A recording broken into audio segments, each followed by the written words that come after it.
But you're over here. I'm over here. Oh, no, that's right. Nope. Okay. Fabulous. Oh, Hi, that's fun. everyone. How are you all doing today? Oh. This is such an exciting panel that we have, and we're going to be talking about diversity, inclusion, and equality. But obviously, this is such a broad topic, and so much has changed in the last decade. Changes that have taken place in society, changes that have taken place in the workplace, and changes that have taken place in our teams as well. So my name is Prelini Udayan-Chiechi, very confusing name for anyone to pronounce. And I'm the SVP of Global Marketing at Zendesk. I was actually born in South Africa during the height of apartheid, and my parents moved to Australia. And so during that time, it was to give us really much more freedom to be able to have more equality growing up. So today I'm going to bring my learnings from growing up and some of the learnings of what I'm doing at Zendesk and share that with you. I'm so excited to be joined by two amazing peers. So I'm going to let my wonderful peers, Kesh, first introduce herself and also share with us why DEI is important to you. So my name is Keshila, but I like to go by Kesh. It's like the food, but spelled slightly differently. And my last name is actually Shannon. So I took on my husband's last name, Shannon. And why DEI is important, in case you haven't noticed, I'm African American, and I'm a woman in tech. And so with that, there's always lots of struggles and challenges and hurdles to overcome with just being African American alone, and then secondly, by female. So DEI is a very near and dear topic to me, and I'm very happy to share the stage with these two other ladies. Fantastic. And Sydney? So my name is Sydney Sloan. I currently am on sabbatical and was previously the CMO at SalesLoft. But I am doing a lot of advisory work under Stage 2 Capital, and I'm actually also with Scale Ventures. And the reason that DEI is important to me, it's interesting because I think back on the journey, and I've been in tech for 30 plus years, and so many times, early days, and I've known this lady for 20 years and this lady for 10 years, that we were the only in the room. And in my younger years, I was really proud of that. I'd sit in an Adobe meeting with all these men and go, wow, look at me, here I am. And then all of a sudden it became heavy. And when it was 2020 in June, where Black Lives Matter was happening and the pandemic, and I was at SalesLoft, and I was one of two women on our executive team, and the head of HR decided to leave, and all of a sudden I was back to the only. I couldn't believe it. 20 years later, there I was. And I really felt the heaviness of trying to represent everybody when other 8 men, white men, were around the table. And so I decided to do something about it, and we're going to talk about that today. And that's when it really became near and dear to my heart. That's fantastic. So for me, it's really interesting because when I, obviously coming from, I was Indian background, growing up, being born in South Africa, growing up in Australia, moving to the UK, and I'm married to an Italian, so it's a very diverse background. But I didn't want to be one of those people that was just the tick box and the token. And I remember about 4 years ago, I'd been at Zendesk for about 5.5 years, and I was invited to participate in a lot of areas, and I was like, I don't want to be the token, I want to make a meaningful difference. About 3 years ago, I became the executive sponsor for our employee resource group, Mosaic. And my opinion has just changed dramatically in the last 3 years, because when I'm on these Mosaic calls and I'm seeing the faces around and the team members and the employees, it's no longer a token, it's about how do we drive true change? How do people actually have someone they're looking up to, and there's more of those people in the background. So for me, that's really what's changed in the last 3 years of why I think this is so important and it needs to be pushed forward from a societal perspective. And it's beyond just one area. So at Zendesk, as an example, we have 6 different employee resource groups, covers many areas, which I touched on, which Sydney did as well. So you've got the Mosaic community, we've got LGBTQ, we've got veterans, we've got women, which is something that Sydney touched on as well. So many different areas of how do you bring your whole self to work. So we're going to be touching on the diversity. There's not many areas. We're not going to be able to cover everything because it's so broad. But I think let's start off with the first question. And Keisha, I'm going to start off with you. How do you really make DEI more conversational in the workplace? So one of the things that I find is a little bit of a pet peeve is when organizations say, okay, DEI is going to matter. And they create this sort of idea of a checklist, something that you check off, we're going to write a letter, we'll maybe start some groups, and they treat DEI as though it's something that you sort of cross off a to-do list and one and done. And then sometimes it doesn't get revisited back again in that same year or even several years. So I implore upon you as leaders in your organizations is not to treat DEI that way and to make it more conversational. So if you're going to bring someone in the organization or have a panel conversation like this, to really engage with the audience, because everyone's journey under what's diversity and equity, inclusion, and even when you think about how people think from a neurodivergent standpoint, is different. You can't treat it the same. It has to be a two-way conversation. And the other thing I'll say that's really important about that is if you're really trying to build allies amongst other groups of people, the only way you can do that is to meet in the middle and have that conversation. It can't be one side preaching and other side listening.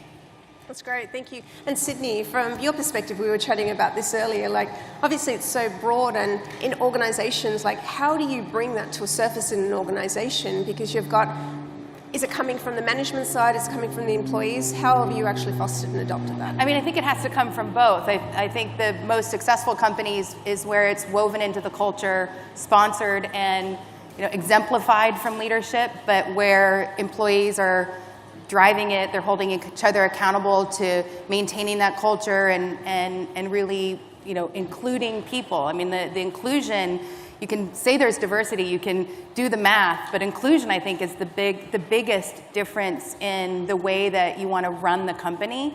And I remember a time where, we had weekly all hands where people could ask anything, and it was probably 2018, and someone stood up, and there was some self-formed groups, but they weren't formal ERGs yet. And there was a question about, there was a concern that we were losing some of our black lofters, and what were we going to do differently to drive inclusion?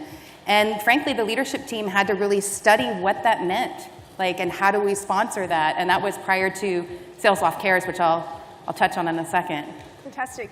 What about making it more visible? Kish, how do we go about and how do we start the process to make it more visible in an organization? More visible, that's a hard one because it always takes someone or several people to sort of step forward. And I think, Sydney, you're absolutely right. It is within the culture. As being someone who has pretty much always been either the only female in the room or the only person of color in the room, I have found it upon myself that I have to speak up. Because there are a lot of people who are looking towards me, especially who are trying to climb towards a leadership or a management role. They're looking at me as an example, and I don't have the luxury of being quiet. So it will take individuals in the company who feel, maybe empowered or emboldened to sort of speak their truth. And it does take a little bit of maturity to do that. And I won't say that early in my career I had this down pat. This is definitely something that I've practiced. And at this point in time, I don't take shit from anybody at this sorry for my language.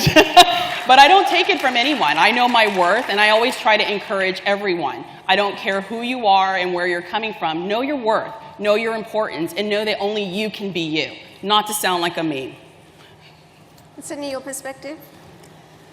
Mine's going to be a little more tactical, putting my marketing hat on, because I think there's ways to help promote the efforts of the different ERGs or how you're coming about it. So tactically, when you're thinking about, because for me, it's also education-based, yep. Right? So a lot of the work that the resource groups or the effort can be behind is really about educating and awareness. And frankly, it changes every day. I'm always afraid I'm going to step on the wrong word, because last week it was one way you called it, and the next week was another. We didn't introduce ourselves with our pronouns, so I'm she, her, but always trying to do the right thing. And so that's constant education, because I think people want to be open and willing and learn. And so a lot of that is reliant on the leaders of the DEI groups, the people to explain what it is that they need. And so what we did was we had ongoing learning, we had a set program where we would have an education track. So each of the ERGs would take a couple slots. If it was Black History Month, we'd teach on Black history. If it was, the religions of the world celebrating, in Christmas, so we'd do a whole series on that. We did book clubs where they'd read by authors of different diverse backgrounds. And then we'd write about it in our weekly newsletter. So the CARES team, we planned it out like an editorial calendar. And, what are we going to write about? And a lot of times they were in partnership with each other. And so it was just a heavy focus on the educational aspects. And it's ongoing. So I think just making sure it's part of all hands, part of the newsletter, promoted in the employee calendars, just like it's a marketing plan. Can I add to that? You're absolutely right. I will also encourage you to include it within your marketing efforts externally. Yeah. A lot of your customers like for the organizations that they're doing business with to exemplify the community. So it's not selling out to put it on your website how you are giving back in a philanthropic way. It's not selling out to talk about how you celebrate the people within your company. They're important too. They are your company. So take account of what you can do to infuse this into how you talk about yourself, how you brand yourself, both as a person, as a team, as an organization, and make sure that it's woven throughout the culture of what you say internally and also what you do externally. And not make it the checkbox of putting every diverse person in your company on the website. Correct. So your company looks diverse. And it's really very interesting points you're touching on here. A couple of areas is, obviously when you're looking to join a company from a cultural perspective, you're looking for that diversity in the organization. Does someone look like me? Is that representative of what I want in terms of my background? Even putting your employee resource groups there is super critical. But the employee resource groups can be super powerful. It's not just a case for the employees to come together, but it's an opportunity to drive real change in any organization. For example, I've heard some employee resource groups. There was a mother's rooms in many organizations, and they have now come about as a result of the employee groups talking about how important it was, or transgender bathrooms in the workplace. So there's many areas to drive policy change in the organization. It doesn't have to be limited just to the education of bringing the employees together, but how do you drive real true change across the company as well? Something else, Keshila, you spoke about, and also Sydney, making it visible on the website. So it extends beyond just the employees, but it's for your customers as well. Like in markets, I'm in a global role, and many of you are as well. And if we're in Japan market or if we're in the Indian market, what is the representation of the photography you use, the people that you see on there? Is that really responsive of what you're trying to project as an organization as well? Any things that you've been doing in your companies to help around this area? Well, I think being very mindful of having that representation within your customer base as well. So when you're putting events together, we had a goal for 50%. I think we always overachieve that 56, 60%. So but you have to cultivate that, just like you have to do internally, right? You have to make sure that you're working with your customers and your employees to give them those opportunities to learn how to speak in public. That was one of the things that our Ujima group did, which is our Black Lofters. They did public speaking training, so they were more able to represent at our own events as well as external events that they were speaking at. So I think just identifying that and then making sure that they have the skills to be able to do what you're asking them to do. It's also tied, Kesh, into brand values, because we see a lot of customers today wanting to do business with companies that are representative of them. Can you talk a little bit about how you can see companies doing more to help in this space?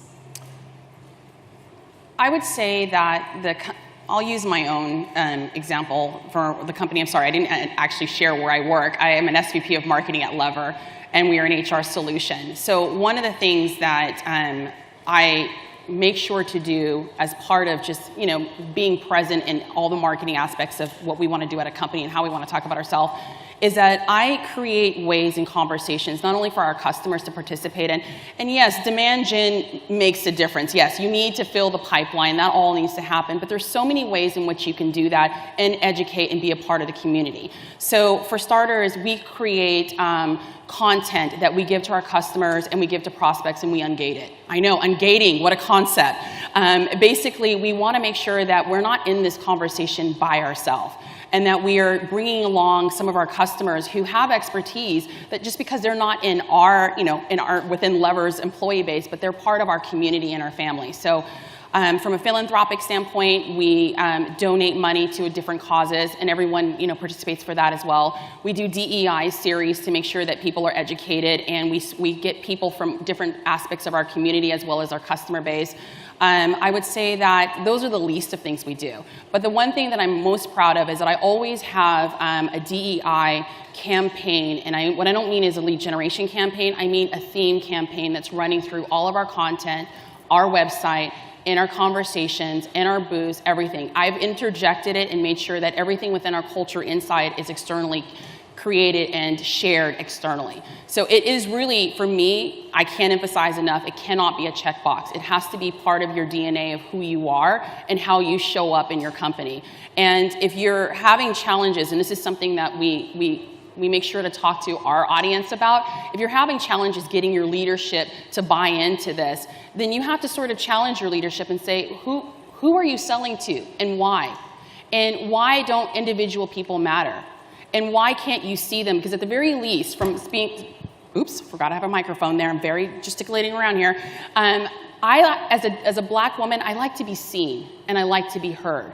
And if you can meet me as an organization selling to me at that place and time, then I will listen to what you have to say. And I will think about your business in that way, because I'll look at you as an ally and a partner to me. But if you're being cookie cutter about it, then I just keep going. I spend less time on your website, I spend less time in conversation with you, and I spend less time thinking and caring about what you have to say. It's a really good point, and it's interesting because you've touched on some really relevant points there. As a society, we're not even close to being there yet. Like, there's many areas you say, how do we make it beyond a checkbox? Sydney and I were having this conversation about what are you measuring today in your company, even as in terms of your DEI efforts. And one of the things that I spoke about with my team being international, but as an organisation, we're looking at blacks, Hispanics in that diversity, but we're not looking at it more broader. And I was on a call a couple of weeks ago, and someone was from the Middle East, and they said to me, hey, Prelini, there's not a box that I can tick, like where do I fall into the other? So I think there's a lot of work we need to continue to do to go beyond those basic areas. Any practical tips you would suggest on some of the areas that, as people are starting out today, are what they should look at?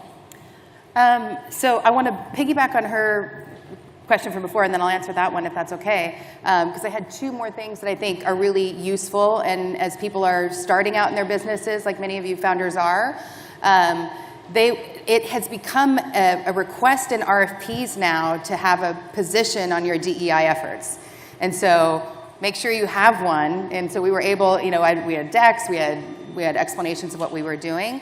The second thing that we did was, I think that if you're looking to learn about DEI, I think Salesforce has an amazing program, and HubSpot, and they're very public about what they measure, and so we modeled after them and created our own diversity report and now publish that publicly, which is hard sometimes because it shows us, it's very transparent, like where are your gaps in leadership, where are your gaps in terms of your diversity. So I think that also then starts to hold the leadership team accountable to continuing to make the changes that they're promising towards. So those are two things that I would add to what Kesh said. In terms of getting started, I was hoping you were going to ask this question. I only have the experiences of myself and people I talk to, but that's kind of how we started. So back in the June of 2020, when it was like, we have to do something, and we have to have a position here. So what we did was, I was the executive sponsor of what we called SalesLoft Cares. And the first thing was to get the representation of the company together into a leadership group to determine what is it that we should do. And so I asked for volunteers, and then I had to work a mosaic because it was like I needed to make sure that we had representation from every group, which is a lot. There's a lot of them, right? So do I have LGBTQ? Do I have all colors? Do we have, women and white guys, like all of it? And then also representation across departments. So I needed engineers, I needed product, I needed sales, and then geographies. And so when you try to do that and come to a group of 10 people, because I think that's, anything bigger than that becomes not as effective. So that was the first thing that we did. And then we went out and we interviewed people who ran DEI initiatives.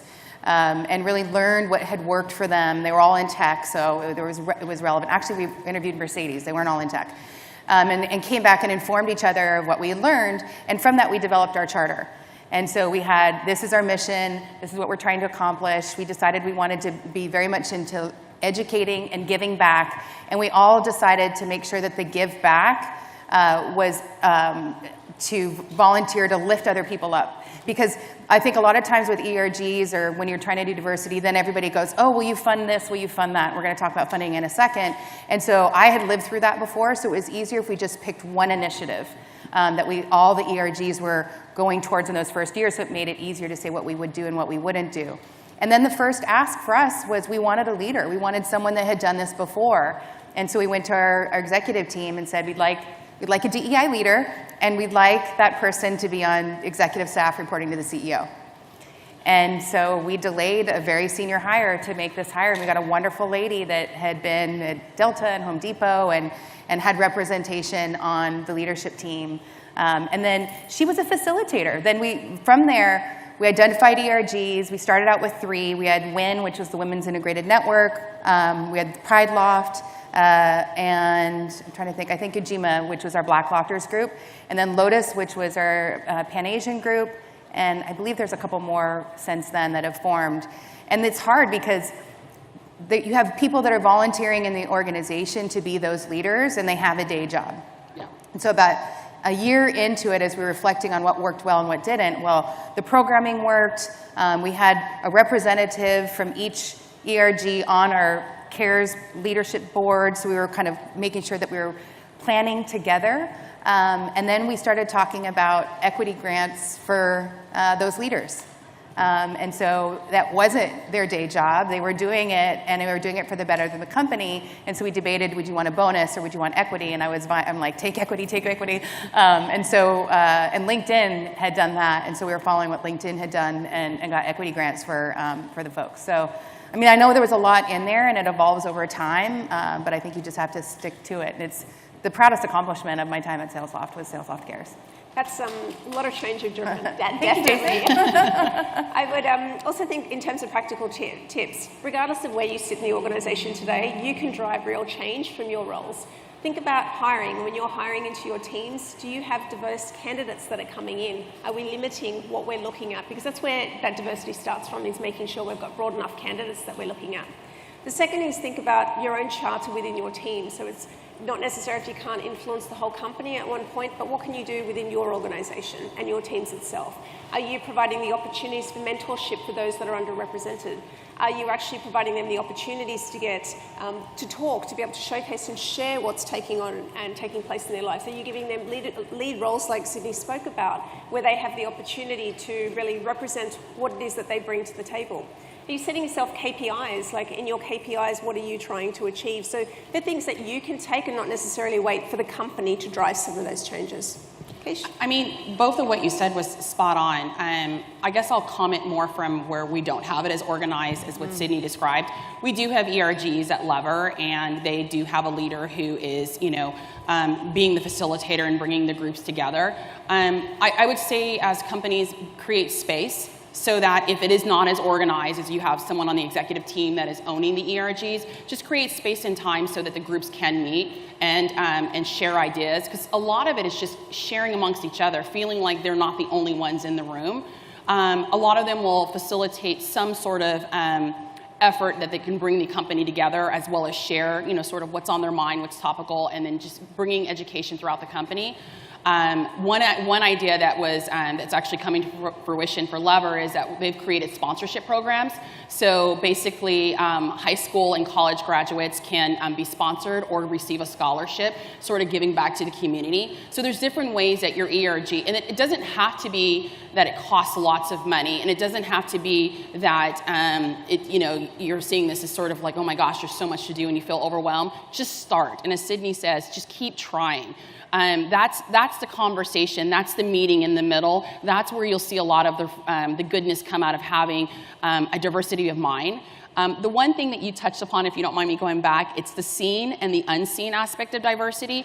There's a lot of elements of where just because you don't see it, it doesn't mean that that person is different. One of the things that I've learned from one of our customers, and they're called Ultranauts, is they specialize and focus on Divergent, sorry, my apologies. And one of the things that they focus on is that people think differently.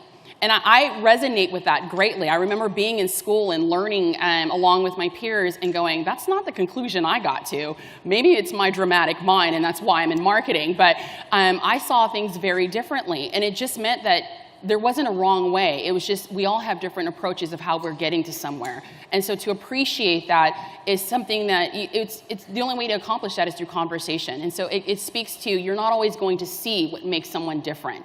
But the point is to embrace that inclusive aspect and to really give space and time for it to come about. It's not, don't be in a hurry. It's not a race. This is something that will continue to unfold. And I think you've touched on something really critical. It's not a race. It's going to take time. Like, think about where we are from a society aspect. I mean, now we've got International Women's Day. We've got so much more that we're recognizing, but it took us a really long time to get here, and still, we've got a long way still to go. So talking about employee resource groups, then how do you fund that? Yeah, so I also had worked at Adobe. We worked at Adobe for a very long time, and I think that Adobe did a very, very good job in the global programs. And so I think you do have to put money aside. I mean, this is an investment in your people, in your company. It helps attract great talent. It brings diversity of ideas and backgrounds that match what your customers are thinking. It allows you to challenge divergent thoughts. And so, it doesn't have to be a lot. But you do want to give them something to work with, and that's if it could be as simple as paying for the meal for the luncheon that they host, or now Grubhub cards or whatever it is that you use, to paying for the books for the book clubs. So just reducing and removing any of those barriers. And then another thing that was big for us was allowing each ERG to have funds that they could invest in the communities they cared about, because part of it was giving back to the community, creating your own community to give back to that community, and it's just a goodness effect. And so while we had matching programs for employees that I think it was like $300 per year that the company would match. I know Adobe was much higher than that. We also gave money to the ERGs, and then they could pool it, So he was like, hey, if this is something that the whole ERG feels about, then take your matching plus what we funded the ERGs, and you can make an even bigger investment in something that the group cared about. If you don't mind if I piggyback on that, what I love about that is that each of the communities or each of the ERGs are actually able to give back to a community that means something very dear to them. What I've seen a lot of organizations do is that someone in the executive team will pick a cause, and then the whole company has to rally behind that cause, and it doesn't mean anything to you. If I could just implore you not to do that, yes, I love that you love trees. I love trees too, but there are other things that are near and dear to your community, meaning your employees. So actually tap into that and make sure that you're really, if you're going to give back on behalf of the company, not just your own self-interest. I have no other way to say it other than that. But it is hard. I mean, it is hard. I want to state that too. Like, you don't want to do the wrong thing, but just start, I think would be a very good motto. And for people that don't have the diversity in their background, to take the risk to expose themselves to saying, I don't know, and I do want to be educated, or it is important. And where do you draw the line? My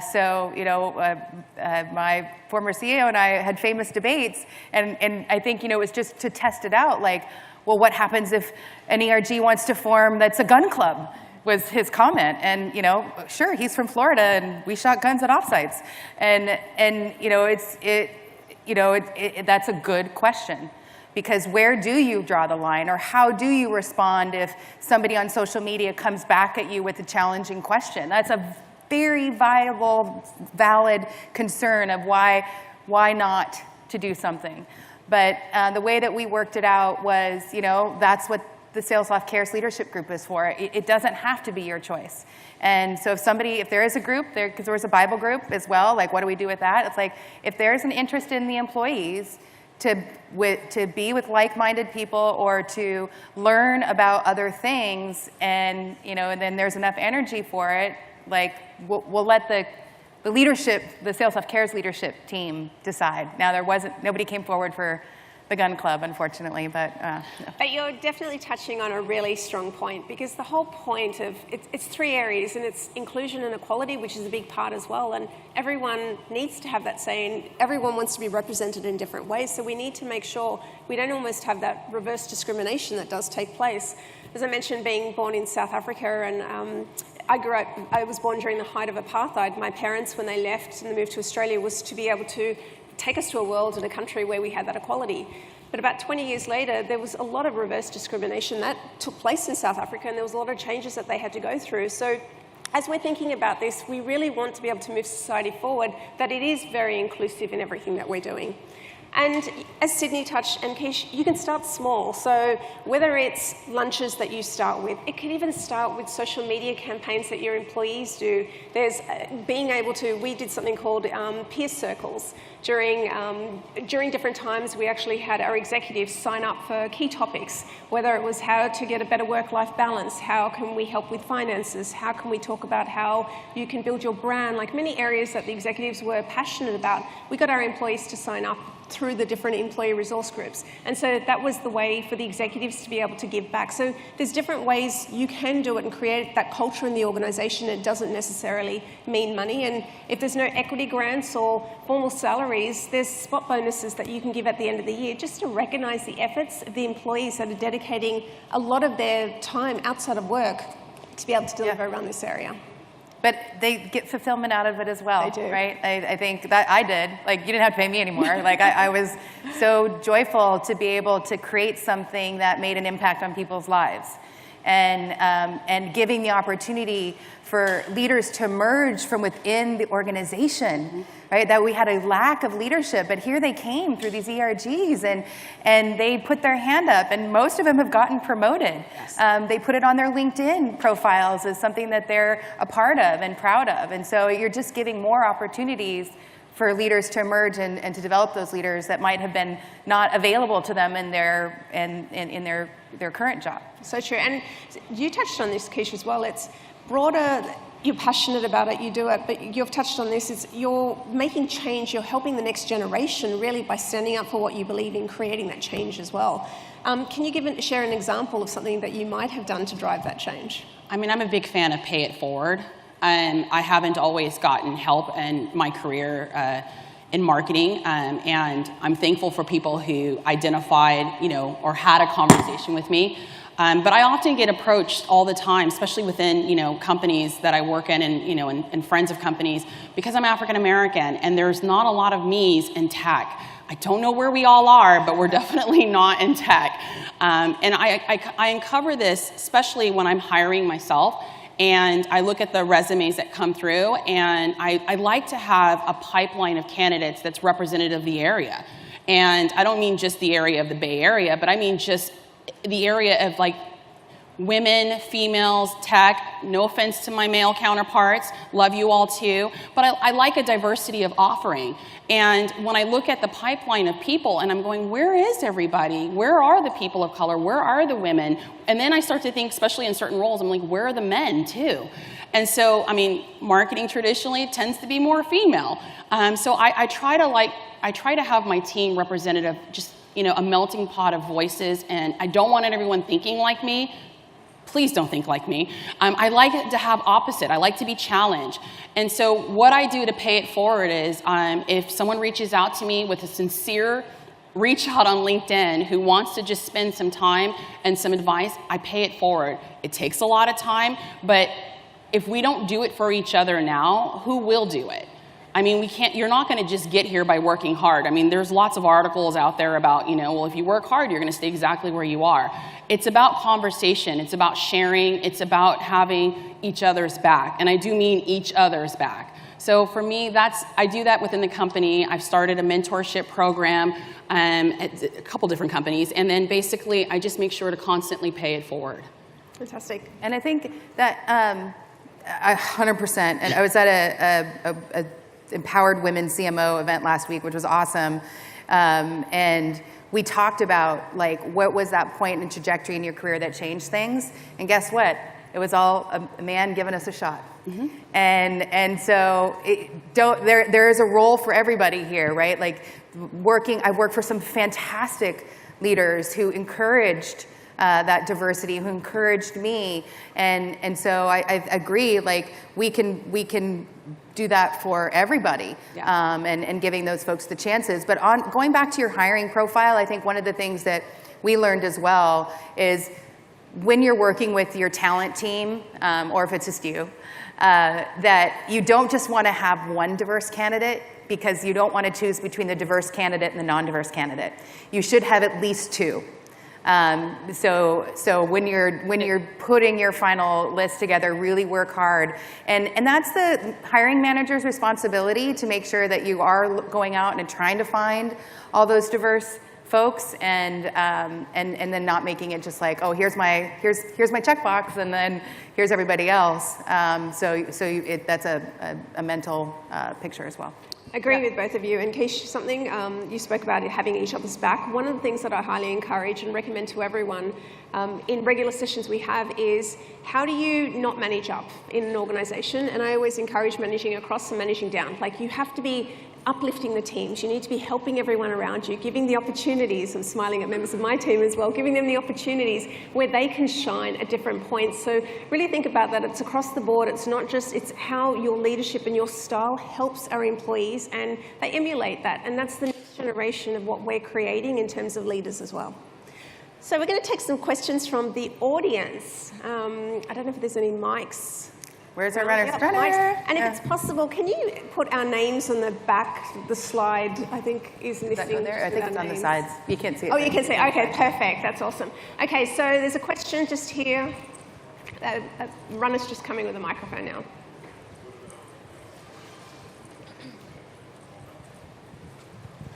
Thank you. Great discussion. One thing I didn't hear during this panel is how to get moms who've been on career breaks back to work. I represent Mom Relaunch. We are an organization, we have been working for a long time to help women who have been on career breaks or transitioning, or women from other ethnicities, or more increasing that diversity. And like you said, Keshila, it's a lot of it is just lip service. That's what we have seen. So my question is, one second, I just wrote it down. So, we nurture women who have been coming back from career breaks, because sometimes they don't have that direction to find the career that they want. And we work with women mostly in IT to get them back into work. So what advice do you have for companies who are not looking at this talent pool? Because just because they took a career break doesn't mean they don't have talent. They have a lot of talent, they have a lot of things to give back, but they are not even considered for most of these jobs actually. And that's what we have been struggling with.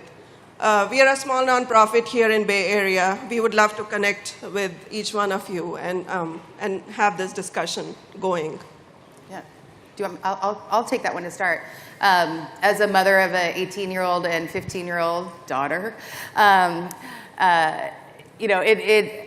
taking career break. Actually, I lived in Canada when I had my kids, so you get a year off in Canada, and then come back to work. And I'm actually taking a year off now, and I have a puppy, so I don't know if there's something to do with that.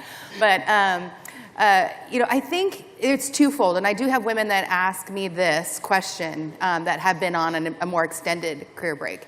And it's also like, what are you willing to do to get back into the workplace? Like, what role will you take? Where did you end your career before you went on the break? What have you done in that interim? Managing your family, managing your kids? Were you in the PTA? Like, did you stay active? And how do you present those roles? You're shaking your head no for some reason. Am I saying the wrong things?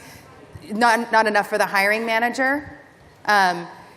But it's the reality of the situation. If they went off for 6 to 7 years, so how do you present yourself, and then what role are you willing to take, and how do you leverage the network that they have to get into those roles. Again, I'm only talking from my experience, so it's like, well, how can I help you? You know, I know of SDR training organizations or certifications you can take, and so to show that you're investing in your learning to kind of come back into it, and at what level they would come back into it. Because on the flip side, and I'll take the companies, maybe, and this is controversial, like they only have one person and one role to fill, and so you have to make sure that that person is qualified to do the job. So I think it's like, what package can you put together for that person that shows their experience, shows their skills, and then giving them the opportunity to get into the interviews through the network? I'll add, I do agree, it's about how you position yourself. And I'm not going to generalize and say that all women do this, but we don't always put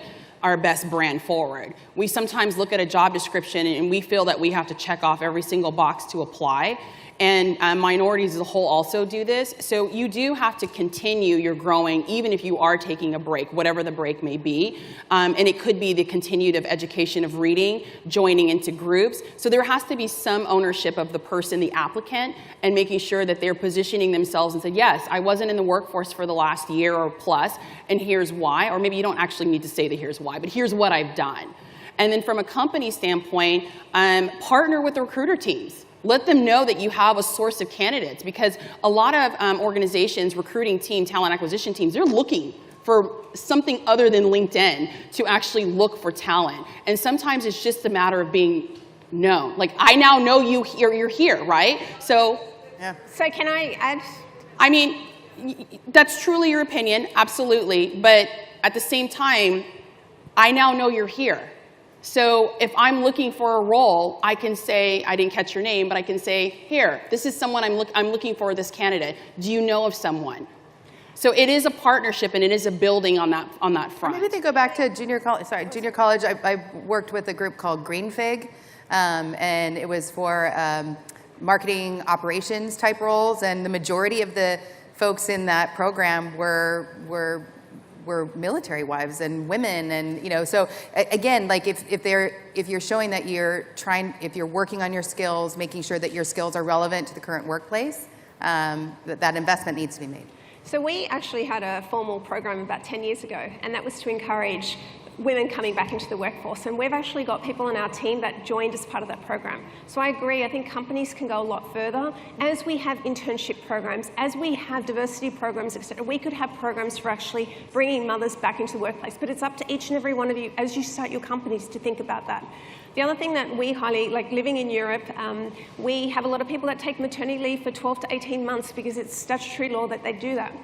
And I completely recognise that when women come back after 12 to 18 months, they're not exactly the same person as they were when they left.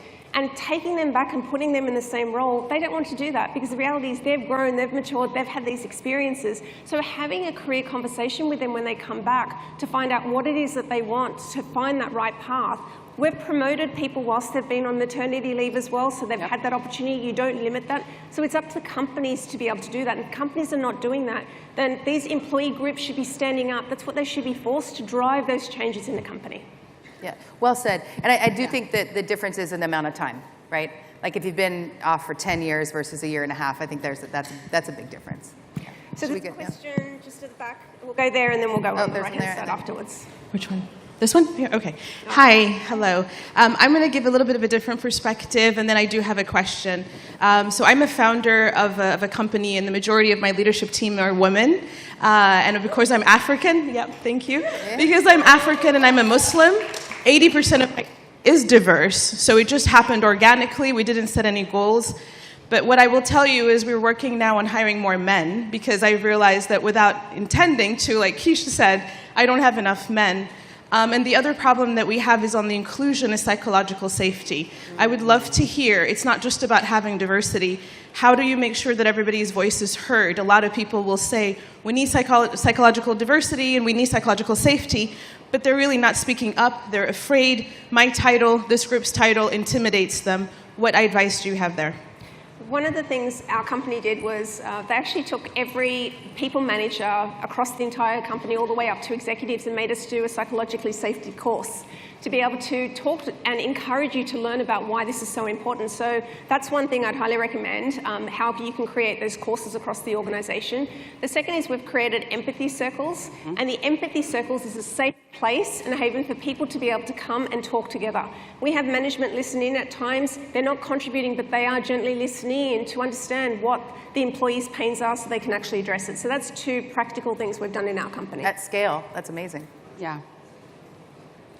I think we're going to go to here, and then we'll go to the back afterwards. And if, by the way, if you had a different suggestion, the audience can also answer. It's like we're not the, just because we're sitting on stage doesn't mean we have all the answers. So first I had a comment. One is there's a group in Chicago called the MOM Project. That some of you may have spoken about it before I came in, but we've had some good success with that, so I encourage attendees to check that out. You can infer what it is and what it's about. My question for the panel is, what do you think about, they seem to come from mostly law firms, but you can hire DEI consultants to come into your firm. My experience has been is there's just a lot of checking boxes, a report is made, it sits on someone's desk. Is that really a practical, meaningful way to have the rubber meet the road? I have definitely worked with a lot of DEI consultants, and there's some pros and cons for that. There are some that take the approach of, like, let's do a workshop, and then they'll bring in a panel of people who are having a conversation, and they're telling you, like, here's my experience, and I think there's room for that. But it goes back to my earlier point, like, it's not conversational. And so I'll even admit that at my company, they did that. They had a panel conversation with 4 individuals who shared their experience, but unfortunately the panel itself wasn't diverse, and the conversation was one way. So when I ended that particular workshop, I was actually pissed off because I didn't actually feel seen and I didn't feel heard there. And it kind of goes to your lady's point, is like you're always wondering, like, oh, am I going to make a misstep or mistake? I do think there's value in having some consultants come in and give you sort of like the truth.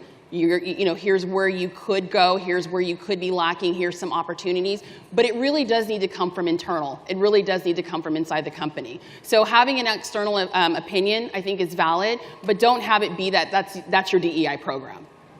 That's how DEI is being run at your company. And also, we speak about we don't want it to be a checkbox. So generally when we bring consultants in, is to say we're ticking that box. You have so many peers across this room. Like the best thing, like we have our customers talk to other customers, talk to others that have got the programs, find out what's working, what's not, what would they have done differently, because everyone's more than willing to share what's working and what those learnings are. So I'd highly, highly encourage. LinkedIn is amazing. You put the questions out there, people come back and they want to be able to provide that feedback. The other thing I would highly recommend creating is a diversity council within the organization, so that diversity council can be there as representatives of what it is that you're trying to achieve. But in order to do it, and I can't remember, the lovely lady at the back had said this, she's leading as an example, like her team, it comes from within. You have to have that diverse panel across the team in the first place in order to look at it differently. Fantastic. We're going to go to the back of the room and then we'll come to the front. So this gentleman, and then we'll come down to the front. Yep. You. Me. Hey, Sydney, Mario with Vingresso. Good to see you. This has been our podcast. Great job today, guys. Something I was thinking about when you guys were talking was it's great to start from the groundswell and have the bottoms up, if you would. One of the challenges that, of course, we see is out of all the CEOs in the Fortune 500, only 44 represent women. That's 8.8%. 16 represent Latinos. That's 3%. And 6 represent African American men or women, and that's 1%. And so oftentimes what we see is not the top down, meaning the investors, VCs, boards, those types of situations. And so I have a challenge for you three, since you are sitting up on the panel for the DEI program. What would have been awesome, even more awesome than what SaaStr has already done for this particular group, is actually to reach back out to the VCs and say, you have a quota. Your quota is to meet with X number of the DE&I founders here at the show and make sure that you don't exclude them and only focus in on just this or just that. And I think if we can make impact from the top down, that would also be just as good from the bottom up, because there's only so much that employees can do from the bottom up, and there's only so much that some C-suite and or VPs that are the token, and I was in the Fortune 500 for 18 of my 26 years, and there's only so much that we can do as the token Latino VP on inside the management room. So that's one thing I would say is just a challenge back to you guys is fantastic job in bringing awareness, but let's take it to the next level. Venture capitalists, how many founders are you meeting with to fund that meet the DE&I requirement? You've got a quota and make that happen for next year. It's really good. It's excellent feedback. It's interesting because in the last 2 weeks, and I hadn't seen this before, and it was actually from founders and VCs, they were putting together women on boards and diversity on boards. And that's something I haven't seen before, where they're actually encouraging more diversity to come together. So we will take that on board with SaaStr, but I think this is something that VCs that are here as well can think about. How do you actually create that community more to bring that diversity into the discussion? There are a couple of areas that I'm aware of. So there's a group called Operators Collective that's here in the Valley that's Operators LP of diverse people. So it is a fund made of diverse operators. I'm part of Stage 2 Capital. We also look at our diversity numbers and looking at who we invest in, because I think that's the point you're making. Athena Alliance is also an organization that Coco Brown leads to get women on boards, and I'm part of that. So I think the more of those groups that come together to help with representation of all these different organizations trying to help that. I mean, the laws in California certainly helped women, and I hope a few more states follow suit. Yeah. Great question, though, or great statement. There's 2 questions at the front here, so we'll go first row and then we'll go third row. Okay, we got. She had the question first. Okay, but we have 2 here, and then we're almost out of time. Okay. I thought we would Yeah, so it's not so much a question, but a comment. So my name is Lee. I also do DEI work outside of the work that I do. 2 things I want to touch on. One is I want to make sure that everyone who's hearing this conversation is holding space for nuance, because I hear a lot of X or Y, black or white, and it's never that simple. When we think about even what you mentioned about starting from the bottom up versus the top down, when we think about that, even from someone who's at the bottom, if I don't have the level of power that you have as a VP, it's very difficult for me to speak up in a room. So I want us to just make sure that we're holding space for that nuance, because it's never that simple. It's always more complex. And as we look at the state of society, I also want to hold space for the fact that it's not a good idea to sit in this space of fear. I don't want to make a mistake. What if I say the wrong thing? You're human. You're going to say the wrong thing. You are going to make a mistake. The key factor is, will you own up and take responsibility for the mistakes that you have made? Because intent is always different from impact. So how will you work as an organization to publicly speak about the impact that you've had? And if it has had a negative impact on a community, what will you do to change that? That's it. It's a great point, Lee, and excellent point. I think part of what we also need to recognize, you're right, bottom level people might not necessarily have that power, but it's allyship. So all of us want to see change, and it's up to all of us at every level to be able to create that allyship to drive change as well. We're going to come to the front of the room here. I think we've got 2. Yeah, we've got 2 questions, and that's probably. Okay. Sorry. Hi, thank you. This has been a great panel, and I really appreciate hearing from all of you. I personally am a strong gender equity advocate. I feel like that is at the root of a lot of inequity throughout society and through organizations. A lot of the programs that you've described today are fantastic, but you are all represented or also speaking about large organizations. And I will say this, that discrimination of all kinds is alive and well at small startups. I've worked at many. What I've seen is horrifying, and people that speak up are not embraced. They're certainly not promoted, and they're probably exited. Mm-hmm. So there's a huge disconnect, right? And the stats that my friend in the back mentioned, that's a real thing. Like for the first time last year, 2 Black women were in CEO roles on the Fortune 500, 2, for the first time, 2. So when I see this disparity, to me it speaks to about power and money. Women don't always have a choice to stay in their jobs or to take care of their family, right? There's the motherhood penalty. The minute a woman has a baby, their earning potential goes down. The minute a man has a child, his earning potential goes up, and on and on. So I'd like to, my impassioned plea to everyone is to see how we can change that power balance, how we can get more women in the C-suite and out of CMO roles and out of HR roles into real positions of power, and to change and to close the gender pay gap, which, by the way, hasn't changed in 18 years, the gender pay gap. Anyway, that's my rant. I guess there was no question, but thank you for letting me rant. Thank you. Just behind you. The CMO role is actually a powerful role. So. Hi, my name is Shireen. Wow, this is loud. I work for a startup called Upfall, and I would love to speak to you afterwards because I was considered a top performer at my last job. I spoke up about gender discrimination, and I was retaliated. I was put on a dead-end project, and I was selected for layoff, again, despite being a top performer. So I've started a company that now addresses bias in performance reviews. That's the starting point, so that we can make career growth more equitable and inclusive. So we're kind of like Grammarly, but for writing evaluations. So it's proactive, scalable training. But my question for you is, what is happening in the organizations today to ensure that career growth, not just hiring, is more inclusive? I think I could just speak from personal experience. So what you measure is then starts to be what you do.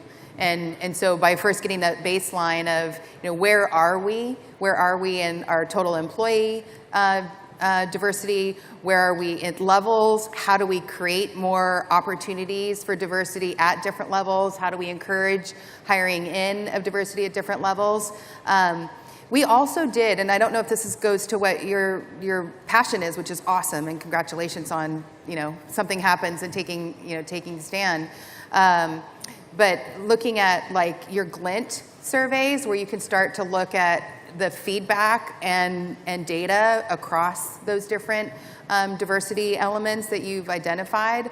So I think it's just, you have to just start. That's the other thing too that if I have a takeaway, my last comment here is like, I know there's a lot of fear. I was fearful to be up here that I would say something wrong, and so you just have to start and be open to learning and open to feedback and open to listening and then just moving forward from there. And I think there's a lot of companies, like even to address the other question as well, there's a lot of companies, I know for mine, they look at, like literally when we look at salaries, it's across the board and making sure that there's even parity across the board. When we look at promotions, every promotion cycle, we do call out the female promotions along with the male promotions. When we look at talent on the talent collaboration, we go through and we say, here's the top talent. What percentage of that are women? What percentage of those are Black and Hispanic across the board? So that has to be brought to the forefront in organizations. If you're not looking at that, and it's got to start somewhere, then you're never going to drive those real changes. So we've got 2 minutes. We have one more person question. who's she's raising her hand so high. Please. Thank you for taking this question, and thank you for your perspective that you've shared thus far. My name is Stella Shaolu. I'm the CEO of a company called WeSolve. We work to connect enterprise organizations with more diverse candidates, and then we use performance data from real projects to help them reduce bias in their hiring process. Awesome. In working with a lot of the different companies that we currently work with, we've seen that only those that are willing to start from the drawing board and do something completely different are the kinds of companies that embrace a different solution like WeSolve. Yet despite every year we see companies say an increase of 0.5% or a decrease of 0.5% over and over, what have you seen be most effective, whether it's large organizations or small organizations, to get the leadership to really rethink how they're approaching talent acquisition and diversity and making that something that is ingrained in the fabric of the organization as opposed to an initiative that they are layering on top of already existing practices? We've got 20 seconds each for a response. That's a hard question. One thing that comes to mind, and I'm just going to quote my CEO, his name's Nate Smith, he put a mandate out there for all employees, you're all recruiters. He's like, it's your job. Every one of you is a recruiter. It's not just the TA team, it's not the HR team. Every single one of you is responsible for bringing in and adding to the culture. So I think that his empowering that the fact that it's not sitting squarely with one individual or one, depending on the size of your company, or one group, is that everybody in the company is responsible for raising us all together with hiring. That spoke a lot to my team, because I know that when he made that mandate and I spoke with my team about it and said, do you have questions, do you understand it? They were like, well, how am I supposed to be a recruiter? I'm like, you want to work with someone, basically you're doing it anyway. When you do a referral or when you talk kindly about your company or you're sharing all the good things, you're already, and they're like, oh, I didn't even make that connection. So I think mandating that everyone's responsible for hiring and that everyone's responsible for finding people that think differently, embrace differently, look differently, seen, unseen diversity, it becomes less of just one person. And I guess that's my best answer in 20 seconds. I'll do one more, because I do think that, you have those champions within. And going back to, when in June when I was the only, within a year, it was 50%. We had hired the DEI leader. They saw that on the leadership team, and we hired more women. And so a year later, I sat at that same table and was like, wow, like it's 50-50. But I think as people inside the organization holding the leadership accountable and leadership holding ourselves accountable is where those two things meet. And I think everybody, you always have the choice of the company that you want to create, the culture that you want to set for that company, and employees have the choice of the companies that they want to work at. So just be one of those companies. And I would say the last point is to make it part of the agenda and give the person or that topic a seat at the table. So ultimately, if you've got a leader, but making it part of the conversation is going to be super critical. We did it. The whole hour. We are literally at time. I'm so sorry. We are here for any questions afterwards. Thank you so much for joining. Thank you.